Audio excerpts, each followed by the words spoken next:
மேஷராசி அன்பர்களுக்கு சனி பகவான் வக்ரகதி சஞ்சாரத்தினால் இந்த 137 நாட்டுகளில் எத்தகையான மகத்தான் நன்மைகள் நடக்கும் என்றது நம்ம பார்க்கலாம். மேஷராசிக்கு சனி பகவான் கர்மகாரகனாகவும் லாபஸ்தானாதிபதியாகவும் இருக்கிறார்.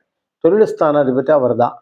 ஆக தொழில் ஸ்தானாதிபதி லாபஸ்தானாதிபதியாக இருக்கின்ற சனி பகவான் நமக்கு விரயத்துக்கு வந்திருக்கிறார். இப்போ மேஷராசிக்கு விரை சனி நடந்து கொண்டிருக்கிறது. 7.5 சனியில ஒரு பகுதி.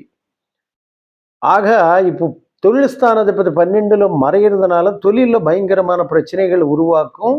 ஆக்சுவலி சனி பகவானோட இருக்கிறது நிலை என்பது மேஷராசி நம்மளுக்கு நன்மை தராது. அதுதான் உண்மை. ஏன்னா சனி பகவானை 29 மார்ச் அவர் சனி பயிற்சி நடந்ததுக்கு பிறகு நமக்கு எதிர்பார்த்த மாதிரி மேஷராசி நம்மளுக்கு பலன் தரவில்லை. அதுதான் உண்மை. ஏன்னா விரைசேன ஆரம்பமாயிட்டு இருக்கிறது காசு ஏதோ ஒரு வகையில் செலவாயிட்டே இருக்கிறது.